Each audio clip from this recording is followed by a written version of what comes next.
예, 오후 키노트 세션을 시작하도록 하겠습니다. 이번에 강연을 해주실 분은요, 우리 자율주행차 하면은 저기 국민대학교 정구민 교수님이시거든요. 가장 전문가이시고 또 아주 많은 보물들을 많이 가지고 계신데 오늘 이렇게 좀 같이 공개를 하도록 하겠습니다. 정구민 교수님, 예, 열렬한 박수로 맞이해 주시면 감사하겠습니다. 예. 안녕하세요. 국민대학교의 정구민입니다. 오늘 발표를 맡게 돼서 영광이고요. 오늘 주제는 이제 자율주행과 이제 디지털 대전환, 스마트시티로 제목을 잡았습니다. 이게 이제 자율주행이 이제 뭐 2010년도에서 계속 가다 보니까 어떻게 보면은 뭐 별 변화가 없고 이렇게 우리가 볼 수가 있는데요. 특히 이제 지금 올해 같은 경우에 이제 코로나 이후에 투자가 감소하면서 이게 산업의 변환이 있는 건가? 뭐 이런 부분이 있을 수 있는데 사실은 지금 이제 내부적으로 벌어지고 있는 큰 일이 좀 있고요. 그래서 그런 부분에서 어떠한 변화가 있을지 지금 이제 벌어지고 있는 상황하고 그걸 바탕으로 이제 앞으로의 변화가 어떻게 될지 이런 부분을 좀 보도록 하겠습니다. 네, 저는 지금 국민대학교 전자공학부에 있고요. 현대오토에버하고 휴맥스의 좀 사회이사를 맡고 있습니다. 그리고 우리나라 이제 최대의 자율주행 스타트업인 이제 오토노머스 A2G의 자문교수를 좀 맡고 있고요.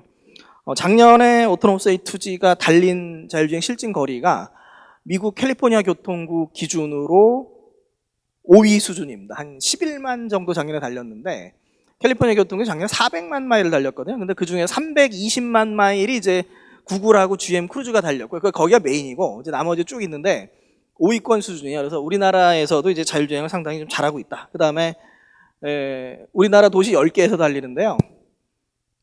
부산만큼 복잡한 곳은 아니지만 그래도 이제 우리나라 도시에 복잡한 도시를 달리고 있어서 잘 하고 있다. 그런 걸 좀 보시면 될 것 같습니다. 네, 저희 학생들이고요. 학생들이 맨날 자료 만드느라고 고생을 좀 해서. 네. 지금 이제 2010년에 구글 자율주행차가 시작이 됐습니다. 이제 그 당시에 구글이 얘기했던 비전은 2020년에 우리가 완전 자율주행차를 상용하겠다고 했는데 그러지는 못했고요. 그러진 못했는데 그리고 이제 그 당시에 이제 자동차사도 예를 들어 2013년에 프랑크푸르트 오토쇼에서 벤츠가 자율주행차를 소개하면서 2020년이면 우리도 상용화가 될 거야 라고 얘기했지만 지금 2020년 이후에 그러지는 못했고요. 여기에 이제 상당히 어려운 일이 있는 거죠. AI가 발전을 해야 되고 여러 가지 상황들이 있는데 어쨌든 이제 기본적으로 2015년에 고속도로 한차선 자율주행이 시작이 됐고요. 그리고 작년부터 올해 해서 이제 레벨 3 자동차가 책임지는 자율주행을 가고 있습니다. 이제 이 부분이 이제 이슈가 좀 되는 거고요. 그래서 앞으로 이제 중요한 부분들은 이제 레벨 4를 가면서 도심 자율주행 어떻게 할 거냐 이런 부분이 있습니다. 그래서 오늘 제 발표는 오전에 발표하신 분들하고 그다음에 오후에 스마트시티를 연결하는 발표가 될 거고요. 결론은 이렇습니다. 결론은 이제 앞으로 도심 정보를 어떻게 모으고 스마트시티를 어떻게 만들어가는지가 자율주행에서 중요하기 때문에 그런 부분에서 연구를 많이 해야 될 것 같다. 이런 얘기가 될 것 같습니다. 네, 영상을 이제 몇 개 좀 볼 텐데 짧게만 우리가 좀 보고 가겠습니다. 예, 오토노머스 A2G 이제 자율주행 영상인데요. 여기서 하나 이제 보시면 이제 안양에서 달리는 자율주행차거든요. 그럼 이제 뭘 보시면 좋으냐면 이 부분에 여기 라이다가 하나 달려 있습니다. 그러니까 이제 기존에 구글 자율주행차가 이제 지붕에서 달고서 자율주행 했을 때 하고 이제 요거의 차이는 뭐가 있냐면 이 측면 라이다가 중요한 부분은 뭐냐면 이제 도심에서 내 옆에 차량이 어떻게 가는지를 보는 거죠. 그러니까 기존의 자율주행은 이제 차선을 따라갔다 그러면 주변 차량의 움직임이라든가 보행자의 움직임을 예측하는 부분이 중요하고요. 이제 그 부분이 이제 앞으로 자율주행에 상당히 이제 중요한 부분이 될 것 같습니다. 네, 시간 관계상 여기까지 보고요. 그다음에 이제 요거는 그다음 영상은 이제 우리나라의 애트리에서 만든 자율주행 셔틀인데요. 여기서 이제 내부를 보는 거죠.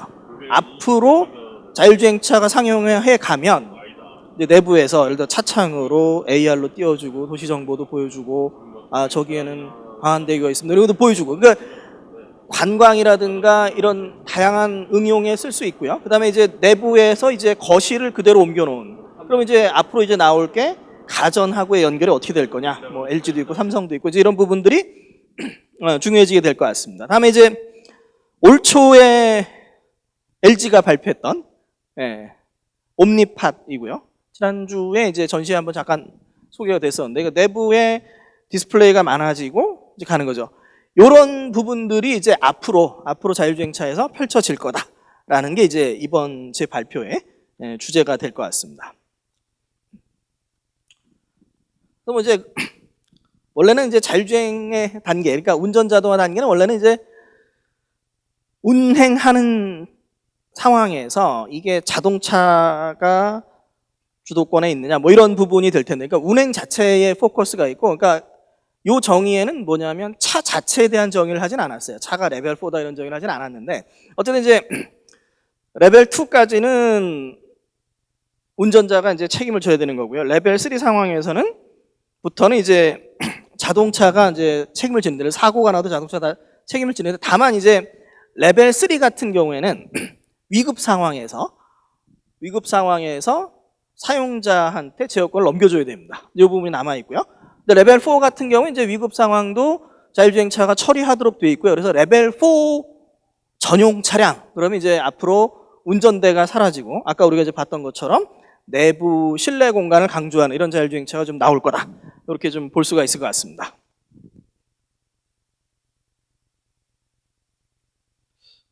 주요 자동차사가 이제 가고 있는 부분들이 레벨 2에서 레벨 3로 진화하는 부분을 가고 있고요. 근데 다만 이제 레벨 3까지는 고속도로 수준이 아니겠느냐. 물론 이제 정의에 나와 있는 부분은 아니에요. 근데 자동차사가 생각하고 있는 부분들은 레벨 3 정도까지는 고속도로, 근데 레벨 4는 한 도심 정도 이렇게 좀 보고 있고요.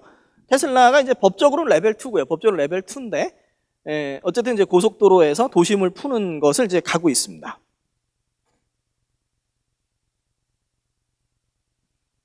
네, 그래서 동향에서 이제 중요한 부분들이 이제 이 부분 우리가 한번 잠깐 좀 보시면, 테슬라가 이제 8개 카메라가 있으면 그 카메라를 기반으로 우리가 버드아이 뷰라고 하는 위에서 바라보는 지도를 실시간으로 만드는 거죠. 그래서 거기를 가지고 그걸 기반으로 이제 자율주행을 해나가는데요. V8 같은 경우, 그러니까 2020년 10월에 V8을 발표할 때는 이제 선풍적인 인기를 끌었습니다. 예를 들어서 이제 사슴이 나타나면 뭐 피해가는 것도 하고요. 그 다음에 뭐 비 오는 날도 주행을 하는데, 의외로 기술적으로 더 진보한 V9과 V10, 작년 7월과 9월에 발표한 V9과 V10은 이제 사용자들이 고개를 갸웃하는 거죠. 이거 맞아? 뭐 이런 부분이 있었는데, 이게 어떤 부분이 있냐면 이제 V8까지는 한적한 도시를 달렸는데 V9, V10에는 이제 사용자들이 복잡한 도심을 달리는 거죠. 그러면서 이제 이게 이슈가 됩니다. 예를 들어서 V9에서 좀 있었던 부분이고요. 뭐 교각을 인지를 못하든가, 그다음에 이제 복잡한 도로에서 이제 표지판이나 시그널들을 인지 못하는 상황들을 좀 봤었고요. 다음에 이제 V10으로 진화를 하는데 요 영상 하나만 좀 보고 가겠습니다. 이제 어느 정도는 돼요. 그러니까 요 영상에 프렌치에라고 하는 저 유튜버가 이제 올린 영상인데, 뭐 사람이 없을 때긴 한데 이제 복잡한 도시를 달렸는데요. 딱 한 번 운전자가 개입을 했습니다. 어떤 상황인지 잠깐 좀 보시면, 네, 좌회전을 합니다. 그러면 이제 뭐 자전거 타고 가는 사용자라든가 차량이나 이런 건 다 인지를 했는데, 좌회전을 하면서 뭔가 이상하죠? 중앙선을 넘었습니다. 그래서 사용자가 이제 개입을 했는데요. 물론 이제 계속 개선은 하고 있는데, 그러니까 여기서 이제 우리가 봐야 될 건 뭐냐면 복잡한 도심에 대한 학습이라고 하는 게 이제 자율주행의 하나의 과제가 되고 있고, 그걸 우리가 어떻게 갈 것인가. 이 부분이 이제 오전에 얘기했던 우리 주소책이라든가 오후에 우리가 얘기할 스마트시티랑 연계해서 중요한 부분인 거죠. 이 부분을 어떻게 풀어갈 것인가, 그리고 그 정보들을 어떻게 수집할 것인가. 근데 또 여기엔 이런 것도 있습니다. 그러니까 도심에서 우리가 정보를 수집할 때 개인정보 보호 이슈도 있어요. 지금 예를 들어서 뭐 이거 블러링을 해야 된다든가 비식별을 해야 된다든가 이런 부분들을 어떻게 갈 것인가. 그러니까 두 가지의 상반된 거를 봐야 되는 거죠. 개인정보를 다 보호를 해야 된다라고 하는 측면과, 그 다음에 도심에서 정보를 실시간으로 얻어야 된다는 측면을 앞으로 이제 어떻게 해결할 것인가, 이런 부분도 있습니다. 이제 테슬라가 2020년 10월에 V8을 발표하면서 선풍적인 인기를 끄니까 물론 이제 아직 복잡한 도심의 학습이 더 필요하다. 이건 우리가 좀 기억을 하고 하고요. 그랬더니 이제 가장 곤란해진 거는 이제 웨이모가 곤란해졌습니다. 그래? 그럼 너네들은 비싼 센서를 달고 왜 그러면 그 상용을 못 하는 거지? 뭐 이런 부분이 나오는 거죠. 그래서 웨이모가 이제 그 이후에 계속했던 부분 뭐냐면 웨이모 블로그를 보시면 되고요. 웨이모 블로그에 보시면 웨이모가 계속 올리고 있어요. 네. 카메라만으로는 안 되는 경우가 이런 경우가 있어. 그래서 이제 결국 뭐냐면 이제 고성능 자율주행 센서를 쓰면 카메라뿐만이 아니라 고성능 자율주행 센서를 쓰면 그만큼 더 안전하다라는 얘기를 하고 있는 겁니다. 지금 이제 여기서 보여드리는 건 어떤 거냐면 여기가 안개 상황이고요. 안개 상황에서 카메라로 보면 흐릿해서 객체 인식이 좀 어려울 수 있지만 4D 이미징 레이더라는 걸 쓰면 4D 이미징 레이더라는 걸 쓰면은 이게 레이더가 전파하고 안개를 어느 정도 투과하기 때문에 쉽게 객체를 인식할 수 있어. 우리 구글 웨이모의 5세대 자율주행 차량에는 4D 이미징 레이더가 있어. 이 얘기를 좀 하고 있습니다. 그래서 그런 어떤 고성능 센서를 쓰면 그만큼 성능이 좋다. 이런 걸 한번 좀 우리가 봐주셨으면 좋겠고요. 마찬가지로 이제 라이다 업체들도 거기에 대해서 이제 케이스를 보여주는 거죠. 이런 부분에서는 고성능 센서를 쓰면 좋아라고 얘기를 하는 부분인데요. 첫 번째 사례를 좀 보겠습니다. 루미나라고 하는 업체고요. 내년에 이제 볼보랑 상용화가 예정이 돼 있고요. 그 다음에 벤츠랑 이제 2024년에 예정이 돼 있는 라이더 업체입니다. 잠깐 좀 보시면. Gets to and stop in time, and the baseline for it is really. 네, 어떻게 보셨나요? 그러니까 여기서 얘기하는 건 뭐냐면 지금 자동 긴급 제동이라는 기능이 이제 차량에 탑재돼서 나오고 있고요. 자동 긴급 제동은 뭐냐면 이제 앞에 차량이나 사용자가 있으면 제동을 해주는 거죠. 그런데 이 자동 긴급 제동의 신차 안정도 평가에서 기준이 시속 60km입니다. 그럼 이런 질문을 던지는 겁니다. 루미나는. 그럼 만약에 시속 80km면 어떤 일이 일어나는가? 시속 80km면은 기존의 차량, 여기서 테스트가 이제 아우디하고 테슬라를 테스트를 했고요. 이게 사람 모형을 치고 가는데 우리의 고성능 라이다 센서를 단 차량은 멀리서부터 인지하기 때문에 훨씬 더 안전해. 그래서 이제 결론적으로 앞에 나와 있던 구글 웨이모나 지금 루미나에서 얘기하는 부분이 뭐냐면 고성능 자율주행 센서를 쓰면 그만큼 더 안전하다. 이런 걸 얘기를 하는 부분이고요. 다음의 영상도 한번 잠깐 보고 가겠습니다. 이것은 이제 현대도 투자 이제 벨로다인이라고 하는 라이더 업체에서 얘기를 하고 있는 부분이고요. The two test vehicles each had their low beam headlights on during the trials. The scenarios in which vehicles were evaluated included crossing adult at 50% overlap at the center of the test vehicle's width.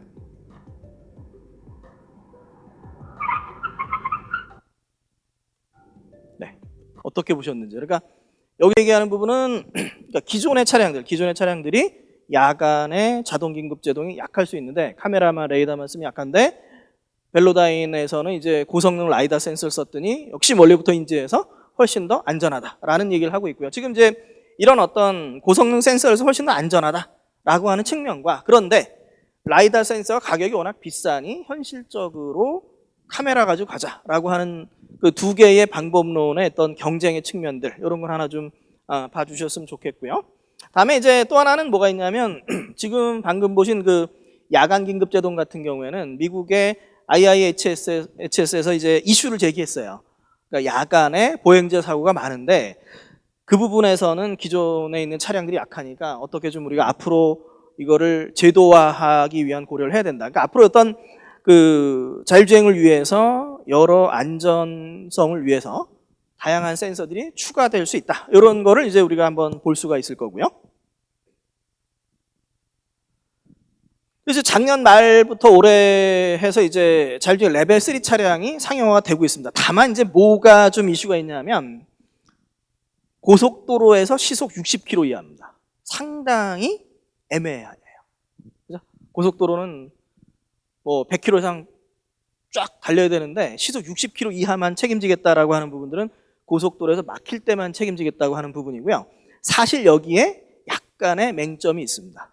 다들 생각하실 수 있는 부분이죠. 즉 지금은 막혔습니다. 지금은 공사 여러 상황으로 인해서 지금은 천천히 가는데 저 앞에 시속 1km 앞에 시속 100km 이상이 넘어요.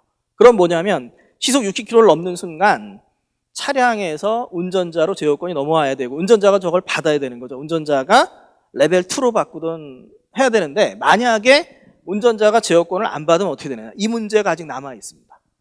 예를 들어 사용자가 뭐 긴급한 상황이라든가 아니 사용자가 잠깐 졸았다든가 근데 이제 이럴 경우에 차가 그냥 갈 수가 없어요. 왜냐면 그냥 가면 이거는 차량이 책임을 져야 되는 문제가 되거든요. 그래서 지금은 이제 어떻게 그 자동차에서 일반적인 방법론은 어떻게 되냐면 작년에 미국에서 어떤 기자가 벤츠한테 물었어요. 그러면 너네들은 만약에 고속도로에서 시속 60km 이하에서 하다가 빨라졌는데 사용자가 안 받으면 어떻게 해? 그러면 이제 벤츠의 대답은 뭐냐면 네, 고속도로에서 정지한다가 대답이에요. 네, 근데 생각해보면 그럴 수밖에 없습니다. 네, 책임 소재가 있기 때문에 잘못하면 이제 거기에 기사의 결론이 뭐냐면 잘못하면 여러분들은 레벨 3 차량을 타고 고속도로에서 정지할 수 있습니다가 이제 적인 거죠. 그래서 약간 좀 애매한데요. 그래서 지금 이 부분에서 지금 자율주행 레벨 3를 올 1월에 130km로 확장하는 안이 이제 UNEC에서 승인이 됐고요. 그래서 시속 130km 정도로 고속도로를 달리면 우리가 이제 서비스 모델이 나오지 않을까. 이제 이렇게 되는 거죠.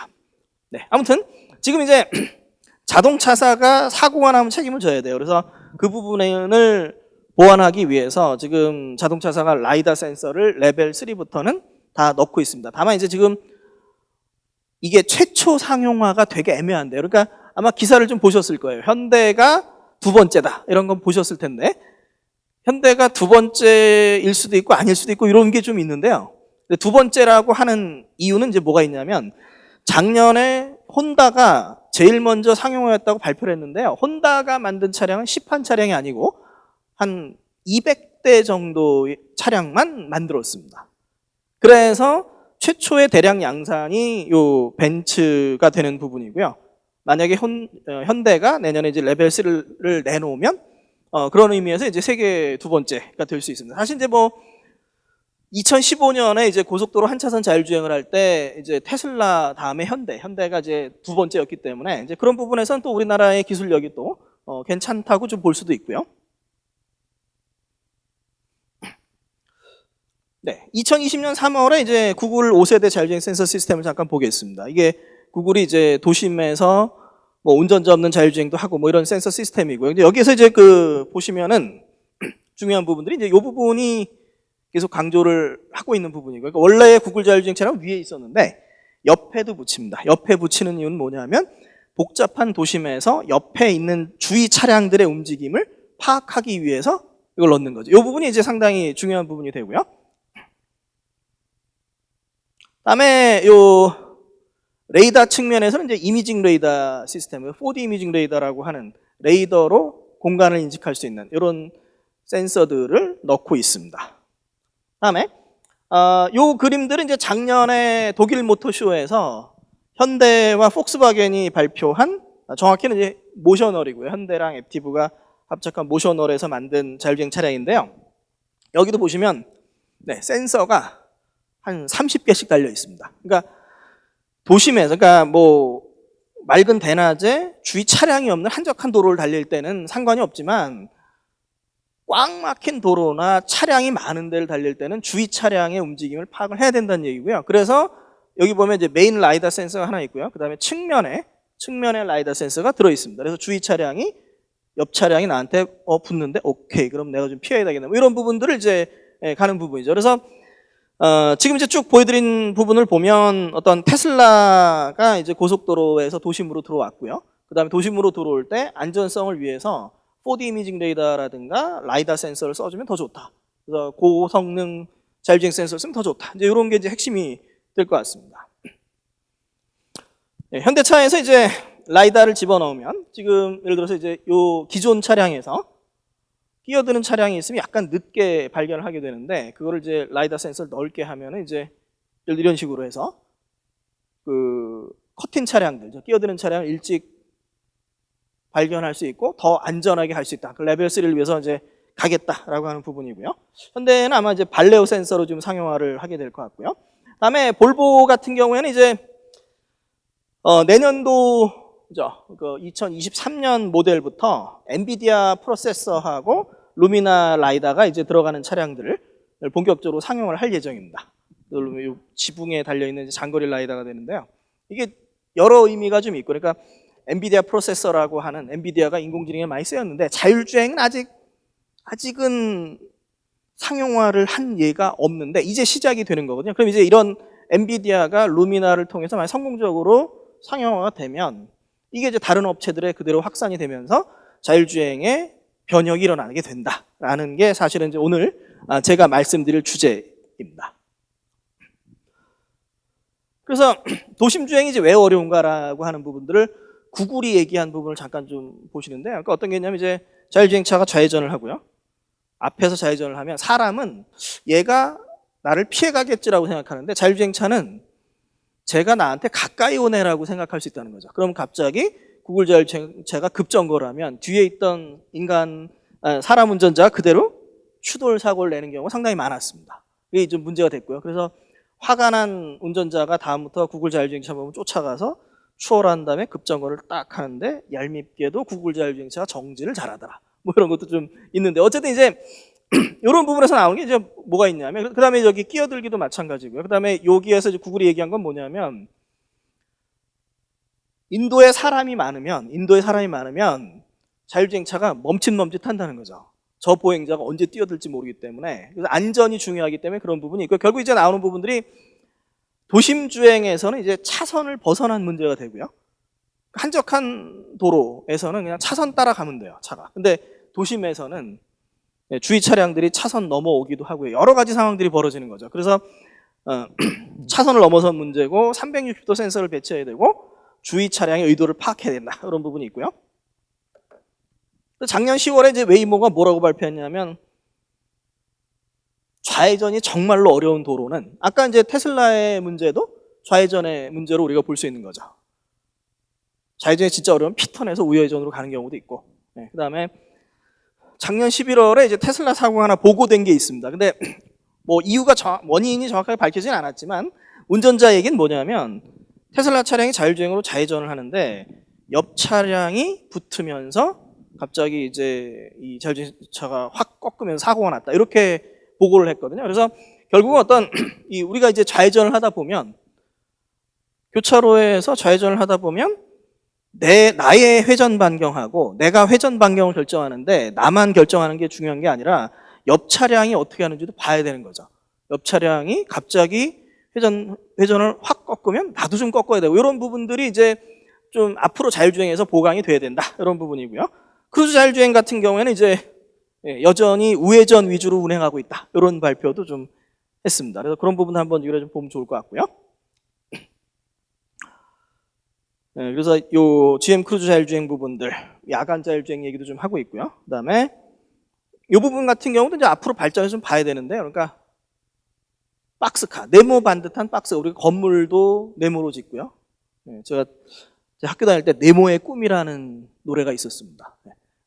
근데 여기 네모나게 하게 되면 실내 공간을 잘 쓸 수 있다. 이제 이런 부분이죠. 이게 이제 오리진 같은 경우에 이제 자동차사가 만든 자율주행 셔틀로 인기를 좀 끌고 있는 부분이고요. 내년부터 이제 두바이를 시작해서 확산이 좀 될 것 같고요.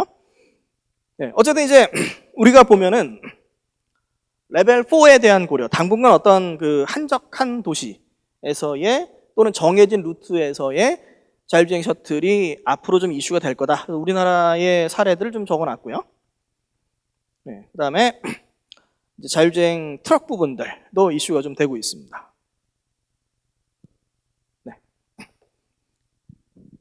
오늘의 주제는 이제 여기에 있습니다. 이제 볼보가 2023년부터, 벤츠가 2024년부터 엔비디아 프로세서를 적용을 하고, 그러니까 기존에는 트렁크를 열면은 컴퓨터가 들어 있었는데 그거를 차량 내로 집어넣는 시점이 언제냐 이겁니다. 그러니까 테슬라는 이미 집어넣었는데 자동차사가 집어넣는 시기가 한 2025년에서 2027년 정도로 될 걸로 보이는 부분이고요. 여기에서 이제 뭐 셀프 드라이빙하고 인포테인먼트, 제어 파트 이런 식으로 이제 자동차사 구조가 가고 있습니다. 그래서 경쟁하는 프로세서 업체가 이제 모빌아이, 퀄컴, 엔비디아가 있고요. 그래서 여기에서 이제 그 프로세서 구조하고, 예를 들어 모빌아이 같은 경우에는 자율주행 센서를 다 만듭니다. 라이다도 만들고 4D 이미징 레이더로 만들고 카메라 모듈도 직접 공급하고, 그래서 모빌아이 같은 경우는 프로세서, 센서, 소프트웨어까지를 다 통으로 공급하겠다는 게 이제 모빌아이 정책이고요. 물론 뭐 원하는 회사에 따라서 나눠서 공급할 수도 있지만, 퀄컴하고 이제 엔비디아 같은 경우에는 이제 프로세서만 공급을 하게 됩니다.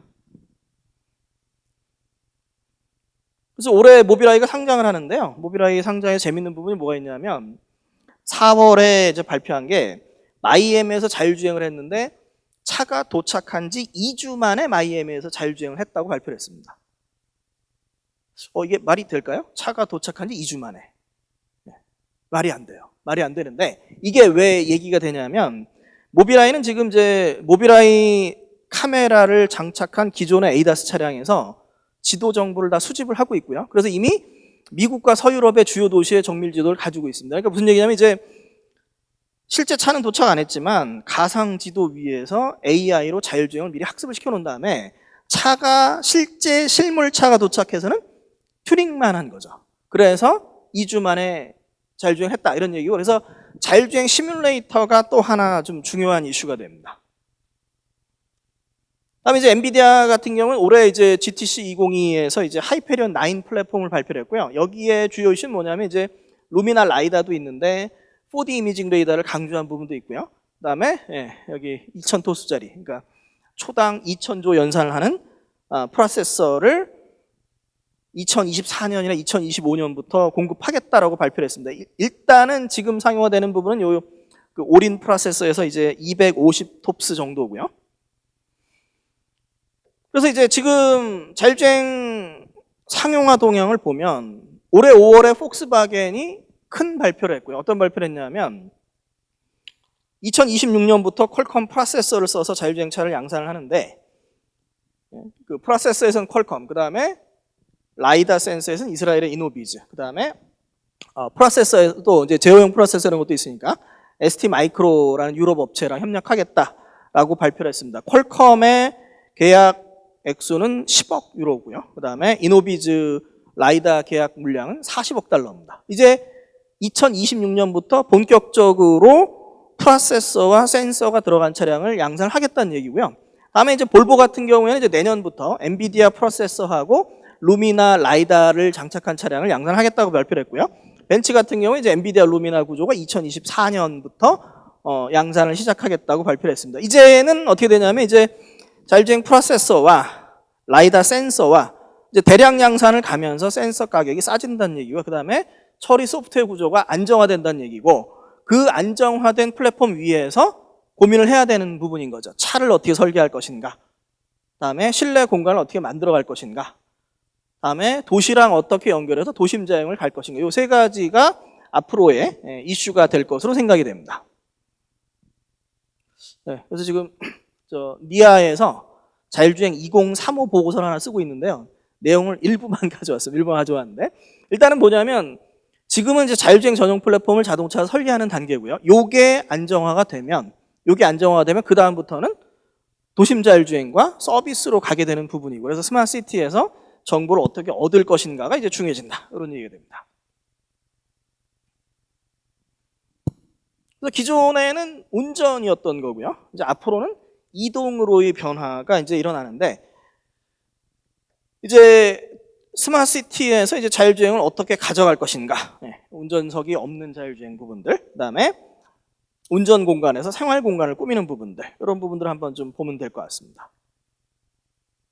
그래서 우리가 보통 이제 자율주행 서비스를 얘기를 할 때 이제 사람의 이동이거든요. 주문형 자율주행 서비스 같은 경우는 사람의 주문형 자율주행 교통이죠. 그러니까 뭐 카카오 택시를 부른 것처럼 호출해서 타고 가서 내리면 자율주행차는 이제 다른 차량을 데리러 하고 이런 부분들이 있고요. 그 다음에 자율주행 물류 서비스도 있고요. 그 다음에 자율주행 관리 서비스, 그 다음에 컨텐츠 서비스, 이런 어떤 다양한 서비스들의 발전이 이제 일어날 것 같다라고 하는 부분입니다.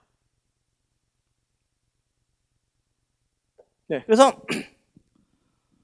그러면 이제 앞으로 도심 자율주행을 위해서는 우리가 어떤 부분을 좀 봐야 되는가, 이런 부분을 좀 보도록 하겠습니다. 이제 일반적으로 뭐 이렇게 꼭 가게 될지는 좀 다른 문제지만 생각하고 있는 부분은 이제 그 LDM이라고 하는 로컬 다이나믹 맵이라고 하는 부분을 보고 있고요. 그러니까 스태틱 맵이라고 하는 부분들이 기존의 어떤 정적인 지도라 그러면, 고정되어 있는 지도라 그러면 LDM에서 하는 부분들은 뭐냐면 여기에 이제 실시간 교통이라든가 뭐 차량 보행자 정보 이런 부분들을 실시간으로 업데이트를 해줘야 됩니다. 이렇게 갈 것인가에 대해서는 이제 우리가 좀 봐야 되지만, 어쨌든 이제 중요한 부분들은 정밀지도, 도심 전체를 모델링하는 정밀지도 상당히 중요해진다. 이게 현대오토웨버의 정밀지도와, 그러니까 정밀지도라고 하는 부분이 이제 지도 정보만 있는 부분은 아니고 뭐 신호등 정보라든가 여러 정보들이 다 이제 들어가 있는 부분이고요. 그 다음에 이제 스트리스에서 이제 서울시를 모델링한 부분 한번 보여주고 있습니다. 그럼 이제 우리가 도심의 다양한 데이터를 어떻게 모을 것인가, 공사 정보라든가 아니면은 뭐 사고 정보라든가 이런 부분들을 어떻게 제공을 할 것인가, 제공해야 된다라는 부분이 있지만 어떻게라고 하는 방법이 아직 해결이 안 된 부분이고요. 그래서 나오는 부분들이 이제 요 모빌아이의 어프로치도 좀 비슷한 부분이 있습니다. 모빌아이 어프로치도 좀 비슷한 부분이 있는데, 여기서 사용하는 그 REM이라고 하는 부분은 뭐냐면 모빌아이 차량들에서 실시간으로 얻어진 정보를 다 모읍니다. 그러니까 어떤 크라우드 매핑 이런 컨셉이 좀 있고요. 그래서 도심에서 그러면 우리가 이 정보들을 차량에서 얻어지는 실시간 정보들을 모을 것이냐, 이런 부분들이 있고요. 아니면 이제 두 번째는 뭐냐면 그러면 차량이 프로세싱하기는 어려우니 우리가 인프라에서 그런 부분들을 처리하면 되지 않느냐. 그래서 사고가 많으냐 도로에서 라이다 센서나 카메라 센서를 돌려서 사고 상황을 모니터링한다든가 뭐 이런 부분들을 우리가 한번 좀 생각을 해볼 수 있고요. 다음에 이제 자율주행을 위해서 이제 주소 시스템에 연계하는 부분이라든가 이제 내비게이션과 이제 정밀 지도를 연계하는 부분들, 여러 가지 부분들을 우리가 좀 이제 고려할 필요가 좀 있습니다. 그래서 앞으로 결론은 오전하고 오후에 발표하신 연사님들의 발표가 정말 중요하다. 이게 이제 결론이 되겠고요. 다음에 이제 우리가 서비스 측면에서 이제 잠깐 보면 이게 이제 현대에서 나온 그림인데, 이제 뭐냐면 이제 우리가 자율주행차를 불러요. 자율주행차를 부르면 지금도 마찬가지 우리가 카카오 택시로 부르면 이제 손을 뭐 들어야 됩니다. 저는 보통 어떻게 하냐면 휴대폰을 드는데요. 그래야 이제 인식이 잘 되니까. 근데 이제 복잡한 도심에서 여러 명의 사용자가 어떤 차가 나를 위한 차인지를 결정을 해야 되면 그때 어떻게 갈 거냐, 이런 부분입니다. 그래서 일반적으로 이제 그 제시되고 있는 부분이 뭐가 있냐면 차량에서 별도의 디스플레이를 둬가지고 여기 이거는 정구민 교수 차량인데요, 와서 타세요, 뭐 이런 거죠. 근데 그렇게 될 경우에 이제 뭐 개인정보가 노출될 수 있으니까 그거를 아이디를 가공해서 안심 아이디로 좀 디스플레이를 하자, 이런 얘기들. 그러니까 아직 어떤 자율주행차 자체 주행을 해결하고 나면 그 다음에 서비스를 위한 여러 가지 고려사항들이 남아있다, 이런 얘기가 좀 될 것 같고요. 다음에 이제 그 공유자율주행 차량의 상호 인증 문제, 그 다음에 오전에도 나왔던 것처럼 그 차량이 머물러야 될 주소 체계를 어떻게 가져갈 것인가, 이런 부분들도 우리가 한번 좀 고민을 해볼 필요가 있겠습니다. 다음에는 이제 그 앞으로 많이 변화하게 될 부분 중에 하나가 이제 주차장으로 좀 보고 있는 거죠. 그 주차장이 변화가 있을 텐데, 그러면 자율주행차가 주차를 하게 되면 그 하나하나의 주소 체계는 또 어떻게 가져갈 것인가, 이런 부분들이 있고요. 이게 이제 서울연구원의 이제 보고서인데요.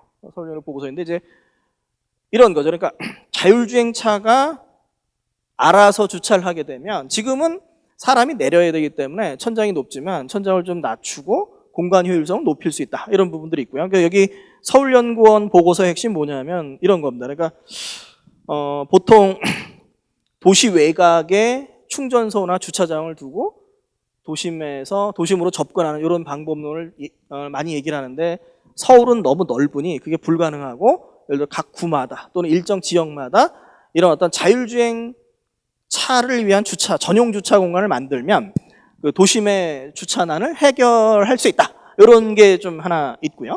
다음에 이제 우리가 좀 봐야 될 부분들은, 앞으로는 이제 전기차 같은 경우에 이제 무선 충전기가 많이 있을 거고요. 그럼 그 무선 충전기의 정보를 자율주행차에 어떻게 줄 것인가. 즉 자율주행차가 AI만으로 움직인다라고 생각하는 것이 아니라 시스템적으로 어떻게 움직이게 할 것인가라는 부분에 이제 주소 체계와 스마트 시티가 중요하다, 이런 부분들을 한번 좀 생각해 보면 좋을 것 같습니다. 다음은 어려운 부분이에요. 어려운 부분인데 앞으로 해결해 나가야 될 부분이고요. 지난번에 테슬라 AI 대 영상을 보셨으면 이제 거기에 나오는 부분이죠. 이런 부분입니다. 그러니까 현재 실제 상황이 있고요. 그거와 똑같은 가상 세계가 돌아가고요. 그래서 예를 들어 큰 차가 뭐 버스가 작은 차를 가렸을 때 그 작은 차의 움직임을 가상 세계에서 모델링해서 저 차가 언제쯤 튀어나오겠다. 이런 것도 이제 계산을 해주는 부분이죠. 결국 이제 어떤 보행자나 주변 차량의 의도를 어떻게 파악할 거냐. 얘가 뭐 우리가 보통 뭐 갈까 말까 뭐 이런 것처럼 그런 것들을 어떻게 알아낼 것인가 이런 부분들이 앞으로 중요한 이슈가 될 거고요. 예, 연구적으로도 많이 좀 가고 있습니다. 그래서 그런 부분들을 종합해서 어떤 뭐 이제 이런 부분들, 어떤 도시의 모델링이라든가 주행 예측이라든가 이런 거를 종합을 해서 지금 나와 있는 게 이제 시뮬레이션 기술이 많이 발전하고 있습니다. 지금 보여드리는 건 이제 구글의 부분이고요. 요게 실제고요. 요게 시뮬레이션 영상이에요. 네. 거의 뭐 시뮬레이션 영상이 실제 세계를 그대로 모델링하는 이런 부분이 있고요. 이거 자료 낼 때 올해 테슬라 AI 대전은 못 가져왔는데요. 지금 보시면 이제 뭐가 있냐면 실제와 똑같은 가상 공간을 만들어 나가고요. 그 다음에 이제 여기서 얘기하는 건 이제 뭐가 있냐면 차가 지나가면서 사람이 가리지만 그런 부분들을 3D 공간에서 예측을 해내는 이런 부분들을 이제 개발해 나가겠다. 지금 개발하고 있다 이런 부분입니다. 결국 이제 어떤 실제의 세계와 가상 세계가 거의 차이가 없는 디지털 트윈을 만들어가는 부분들 이런 부분들이 총 이슈가 된다라고 볼 수 있겠고요.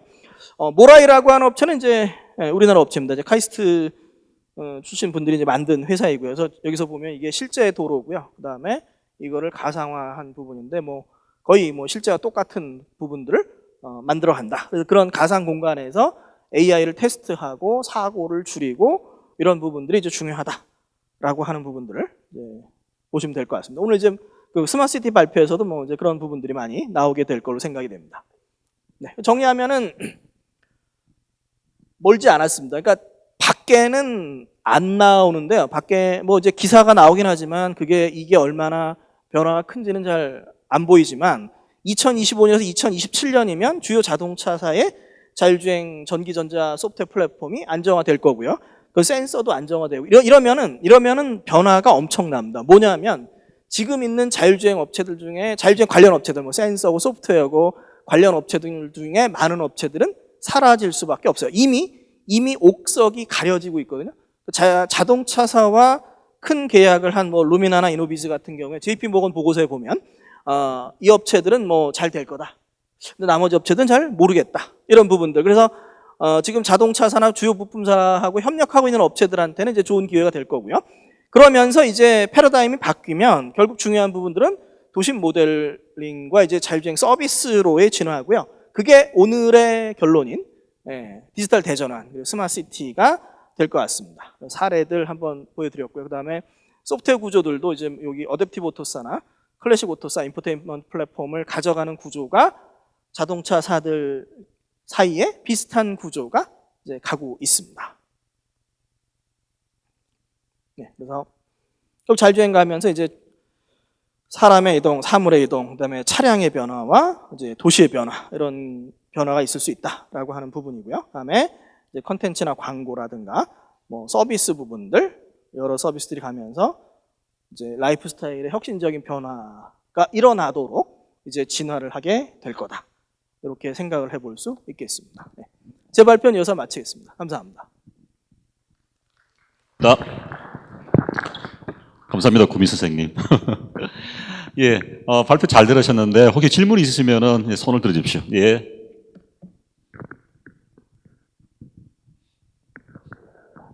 네, 교수님 발표 잘 들었습니다. 저 패스파인더의 박선영이라고 하고요. 두 가지 질문이 있습니다. 네. 첫 번째는 이제 저희가 자율주행 기술에 있어서 이제 라이다를 시작으로 해서 고성능 센서들이 계속 개발되고 있다라고 말씀을 하셨는데, 최근에 이제 테슬라 같은 경우에는 뭐 라이다는 고사하고 기존에 있던 초음파 센서조차도 이제 지금 제거를 하고 있지 않습니까? 어떻게 보면 좀 놀랍기도 하고, 뭐 현실적으로 이게 가능한가 이런 고민도 좀 되는 것 같은데, 뭐 이상적으로는 사실 기술적으로 해결이 불가능한 문제는 아니지만 기업 입장에서 봤을 때 이제 가격 경쟁력 측면에서 이제 원가 절감을 이유로 그 안전성과의 어떤 합의점을 찾기 위한 고민을 계속하게 될 것 같은데 결국 이제 뭐 안전을 위한 규제 형태로 뭐 우리나라를 비롯해서 이제 안전벨트 같은 경우는 당연히 이제 필수사항이지 않습니까? 그런 형태로 뭔가 규제화하는 그런 움직임도 생길 것 같다라는 생각이 좀 들고요. 이런 부분에 대한 교수님의 의견이 좀 궁금하고, 두 번째는 이제 저희가 2025년부터 드론 택시가 이제 실제 서울 상공에서도 날아다니게 된다고 하는데, 사실 기술적인 유사도나 어떤 뭐 적용 난이도 측면에서 봤을 때 기존에 저희가 도심 자율주행 기술과 드론의 어떤 자율주행 기술이 굉장히 유사한 점이 많이 있을 것 같다는 생각을 해본 적이 있거든요.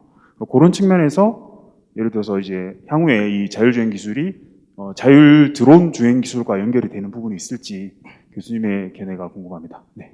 네, 일단은 뭐 그 첫 번째 질문 같은 경우에 말씀해 주신 대로 이제 앞으로 그 자율주행 규제가 점점 더 들어올 거죠. 물론 그걸 규제라고 볼 거냐 아니면 안전 기준으로 볼 거냐 이런 부분들이 있는데, 아까 이제 야간 자동 긴급 제동 말씀드린 것처럼 그렇게 조금 더 안전하게 하기 위해서 들어오는 부분이 있을 거고요. 지금 테슬라가 초음파를 뺀 부분에서 이제 뭐 잘 아시겠지만 초음파는 사실은 자율주행 주행 자체에서는 별로 중요하지 않고 속도가 느리기 때문에 이제 주차에 중요했기 때문에 초음파 센서를 빼면서 테슬라의 주차 관련한 부분들은 다 기능이 이제 빠질 수밖에 없는 거죠. 왜냐하면 그거는 안전성 인증을 받은 적이 없기 때문에, 신체 안전구 평가를 한 적이 없기 때문에. 그래서 그런 부분들을 이제 어쨌든 이제 그 정부의 제도 부분하고 좀 묶여서 좀 가야 되는 부분들이 있다, 이렇게 좀 볼 수 있겠고요. 두 번째 질문 같은 경우에 이제 지금 UAM 같은 경우에 중요한 부분은 이제 기체 설계 자체가 좀 중요한 부분이 있고요. 그러니까 일반적인 드론 같은 경우에 이제 수직 이착륙은 되는데 수평 비행이 안 되니까 수평 비행을 위해서 날개가 이제 바뀌어야 되는 거죠. 날개가 이제 뭐 기존의 수직 이착륙을 위해서는 이제 뭐 지상의 수평화 이런 부분이지만, 비행을 위해서는 이제 지면에 수직인 날개가 있어야 되니까 뭐 조비라든가 릴리엄 다들 마찬가지로 이제 날개를 어떻게 틸팅해 줄 것인가. 지금 이제 그쪽에 포커스를 많이 맞추고 있고요. 이제 말씀해 주시는 자율주행 부분에 있어서는 사실은 이제 조금 그 갖춰야 될 부분들이 있는 거죠. 그러니까 로봇이나 UAM 같은 경우에는 갈 길이 많습니다. 그러니까 차라고 하는 경우는 차선을 기준으로 하는데, 이제 UAM이나 로봇 같은 경우에 실내 주행도 마찬가지고 그런 부분에서 자유로울 수 있기 때문에, 예를 들어 하늘길 같은 경우는 최근에 이제 넥센이 투자한 뭐 안나 같은 경우는 하늘길을 어떻게 만드는가에 포커싱을 맞추고 있고, 그래서 그런 하늘길을 정의를 할 건가 이런 부분들, 이제 그다음에 로봇 같은 경우는 실내 주행 부분들 앞으로 가야 할 길이 조금 더 있습니다. 이제 그다음에 자율주행 부분은 이제 뭐 주행에 대한 부분들은 뭐 어느 정도 유사도가 좀 있지만, 센서 같은 경우에 이제 뭐 범위라든가 이런 부분이 조금 이제 달라지는 부분들, 인증 체계 부분들, 그래서 유사한 점과 이제 차이점이 좀 있는데, 기체 부분이 비슷한 거죠. 자율주행도 이제 전기전자 플랫폼이 안정화되면 자율주행이 점프가 일어난다라고 하는 게 이제 오늘 제 발표의 주제인 것처럼, UAM도 이제 기체가 안정화되면 그 기술 자체가 또 점프가 될 것으로 좀 생각이 됩니다. 감사합니다. 네, 감사합니다. 네, 감사합니다. 혹시 다음 질문하실 분 계십니까? 예, 그 제가 질문이 하나 있는데요. 오늘 굉장히 유익한 정보 많이 들었고요. 오늘 슬라이드를 이제 보니까 이제 자율주행 자동차를 만드는 곳이 뭐 테슬라나 벤츠나 현대 같은 기존의 자동차 업체도 있고, 또 구글은 원래 IT 업체지 않습니까? IT 업체도 만들고 또 다양한 이제 벤처들이 만들고 있는데, 이 세 가지 이제 기업에서 바라보는 비즈니스 모델은 어떤 건가요? 예. 물론 자동차 같은 경우는 당연히 만들어야 될 것 같고요. 네. 예.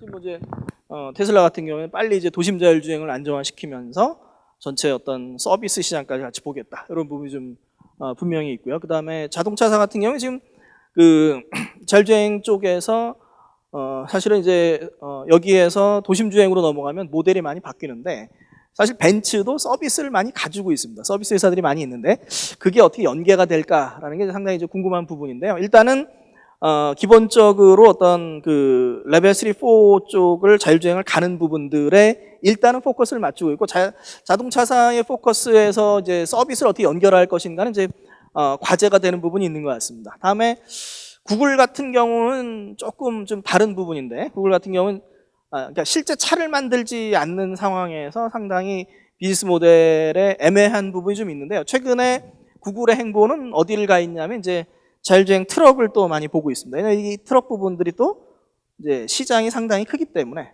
자율주행 트럭이 미국에서 트럭 물류 시장이 우리나라 돈으로 한 1,000조 원 정도 좀 되고요. 그래서 여기 오로라도 이제 상장을 했는데 이제 구글 웨이모나 오로라 같은 자율주행 전문 업체들이 일단은 자율주행 트럭에서 먼저 상용을 해 가면서 그다음에 이 자율주행 트럭이 좋은 건 뭐냐면 기술적으로 사람을 태우지 않기 때문에 조금 제도적으로 기술적으로 조금 더 난이도가 낮을 수 있어요. 그래서 그런 부분들 때문에 이제 이 자율주행 트럭이 먼저 가면서 거기서 이제 수익성을 내면서 다시 한번 이제 서비스로 가는 이런 부분을 이제 최근에 좀 보고 있지 않나 생각이 됩니다. 예, 감사합니다. 예, 오늘 그 좋은 강연 해주신 정구민 교수님께 다시 한번 박수 부탁드리겠습니다. 감사합니다. 네. 감사합니다. 예.